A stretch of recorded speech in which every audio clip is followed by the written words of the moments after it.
Very good morning to all of you. So आज जो है मैं क्लास 9th का लेसन फर्स्ट, बायोलॉजी का lesson first, that is your cell unit of life, वो start करने वाली हूँ। तो आज मैं इसका इंट्रोडक्शन आपको देने वाली हूँ। So basically cell, what is a cell? तो cell is the basic functional and structural unit of life. मतलब कि हमारी जो पूरी बॉडी है, स्ट्रक्चरल कहने का मतलब है कि किसी भी ऑर्गेनिज्म का, animal, plant, anything, any living organism की जो बॉडी है, उसका जो पूरा होल स्ट्रक्चर है वो जो है सेल्स से ही जुड़कर ही तैयार होता है। जस्ट लाइक जैसे कि कोई भी जो बिल्डिंग होती है वो कितनी भी बड़ी हो, किसी भी शेप साइज की हो, वो जो है ईंटों से बनके तैयार होती है। ब्रिक्स, स्मॉल ब्रिक्स जुड़ जुड़ के जो है एक दीवार उठाते हैं, एक रूम बनाते हैं, इतना बड़ा बिल्डिंग तैयार होता है। उसी तरह जो हमारी बॉडी है वो भी जो है वो स्मॉल स्मॉल सेल्स से जुड़ के, स्मॉल सेल्स जुड़ के एक टिश्यू बनाते हैं, टिश्यूज ऑर्गन बनाते हैं, ऑर्गन सिस्टम बनता है और इस तरह से पूरा एक ऑर्गेनिज्म तैयार होता है। And the second is it is also the functional unit of life. तो फंक्शनल यूनिट ऑफ लाइफ कहने का मतलब है कि हमारे सेल्स में जो है बहुत सारी एक्टिविटीज होती हैं, बहुत सारे ऐसे फंक्शंस परफॉर्म होते हैं जो उन सेल्स को लिविंग रखती है और प्लस साथ में उस ऑर्गेनिज्म को भी लिविंग रखने में हेल्प करती है। That's why we say that cell is the structural and functional unit of life. तो सबसे पहले हम सेल के बारे में थोड़ा सा जानेंगे।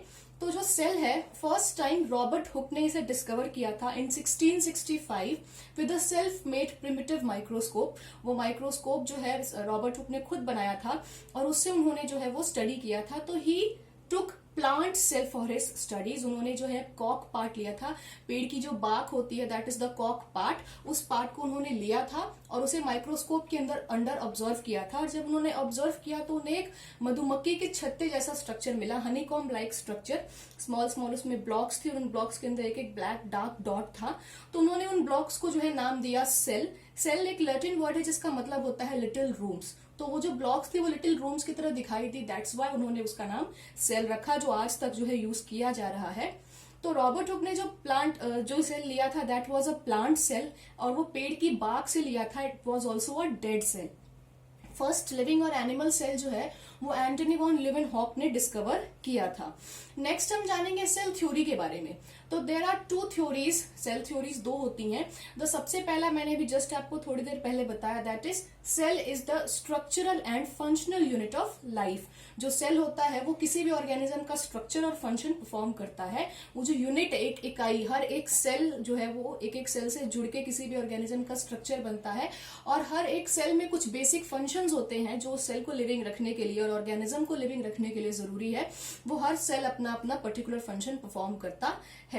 ये नेक्स्ट थ्योरी है, ये फर्स्ट थ्योरी थी। जो नेक्स्ट थ्योरी है that is omnis cellula e cellula. इसका मतलब है that all cell arises from pre existing cells. ठीक है, जो भी सेल, नया सेल आया है वो पुराने किसी सेल से डिवाइड होकर आया है। There is nothing like that कि अचानक से हवा में कहीं से उड़ के एक लिविंग सेल आ गया। नो, अगर कोई लिविंग सेल है दैट मीन्स वो प्री एग्जिस्टिंग सेल से ही आया है। तो ये तो हो गई हमारी सेल थ्योरी। इसके बाद हम ऑर्गेनिजम्स के बारे में जानेंगे। तो there are two types of organisms on the basis of their number of cells. तो एक होता है यूनिसेलर ऑर्गेनिज्म और एक होते हैं मल्टीसेलर ऑर्गेनिजम्स। तो जो यूनिसेलर ऑर्गेनिजम्स होते हैं उनके नाम में ही है यूनी। यूनी का मतलब होता है वन और सेलुलर मीन्स सेल। मतलब कुछ ऑर्गेनिजम्स ऐसे होते हैं जो सिर्फ एक सेल के बने होते हैं, उन्हें हम यूनिसेलुलर कहते हैं। कुछ ऑर्गेनिजम्स ऐसे होते हैं जो बहुत सारे सेल्स के बने होते हैं, that is multicellular organisms. Multi means many और सेलुलर मीन्स सेल। तो multicellular organisms there are made up of many cells. तो यूनिसेलर सेल्स के एग्जाम्पल है, ऑर्गेनिजम्स के एग्जाम्पल है अमीबा, यीस्ट, जो भी सिंगल ऑर्गेनिजम्स है, माइक्रो ऑर्गेनिजम्स बेसिकली। और मल्टी सेलर की बहुत सारे एग्जाम्पल्स है, लॉन्ग बिग प्लांट्स, एनिमल्स, हम ह्यूमंस, एवरीथिंग, ये सारी चीजें जो है मल्टी सेलर होती है। नेक्स्ट जो है हम सेल्स को फिर दो कैटेगरीज में डिवाइड करते हैं। The first is prokaryotic cell and the second is eukaryotic cell. तो जो प्रोकैरियोटिक सेल्स होती हैं, प्रो मीन्स पहले एंड कैरियोस का मतलब होता है न्यूक्लियस। तो जो प्रोकैरियोटिक सेल्स थी वो जो है वो अर्थ में, लाइफ में पहले आई थी। ठीक है, और that's why they were non developed cells. जो प्रोकैरियोटिक सेल्स होती हैं वो सबसे पहले अर्थ पे उन्होंने जन्म लिया था और उन्हीं से इवॉल्व होकर, उन्हीं में चेंजेस हो के जो है एवोल्यूशन के थ्रू जो है यूकैरियोटिक सेल्स जो है वो आए थे। तो प्रोकैरियोटिक सेल्स जो होते हैं वो नॉन डेवलप्ड होते हैं।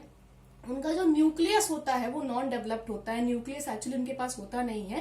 ठीक है, बस एक उनका जो डीएनए मटेरियल है वो एक पड़ा होता है, मतलब सेल के अंदर एक जगह पे, ठीक है, that is not a pure nucleus, आप उसे ट्रू न्यूक्लियस नहीं कह सकते हैं।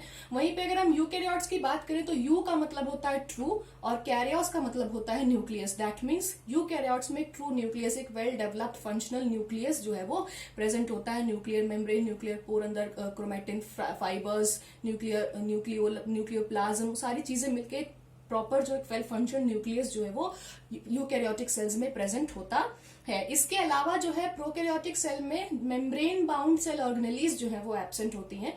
प्रोकैरियोटिक सेल को जो है आप एक छोटी सी झोपड़ी की तरह आप डिनोट कर सकते हैं, और जो यूकैरियोटिक सेल होता है वो एक अच्छा खासा बंगलो होता है। तो आप देख सकते हैं प्रोकैरियोटिक सेल में कोई भी वेल डिफाइंड, मतलब कोई पर्टिकुलर रूम नहीं होता है, एक छोटी सी झोपड़ी है, उसी के अंदर एक पार्ट में खाना बनता है, एक पार्ट में बेड होता है, and everything you have to do in the same room, ठीक है। लेकिन अगर यूकैरियोट की बात की जाए तो यूकैरियोट्स में हर चीज के लिए अलग अलग होता है रूम, बेडरूम अलग, किचन अलग, लिविंग रूम अलग, डाइनिंग रूम अलग। सो उसी तरह हमारे यूकैरियोट्स होते हैं। यूकैरियोट्स में मेम्ब्रेन बाउंड सेल ऑर्गेनेलीज जो है वो सारी प्रेजेंट होती हैं, lysosomes, vacuoles, mitochondria and all that, ये सारी चीजें जो है आपके यूकैरियोटिक सेल में प्रेजेंट होती हैं। But all these things are absent in your prokaryotic cell. इसके अलावा जो राइबोसोम होता है वो प्रोकैरियोटिक सेल का 70S का होता है, स्मॉलर सब यूनिट का होता है, और जो यूकैरियोट्स होता है उनका राइबोसोम जो है वो 80S का होता है, लार्जर सब यूनिट का होता है।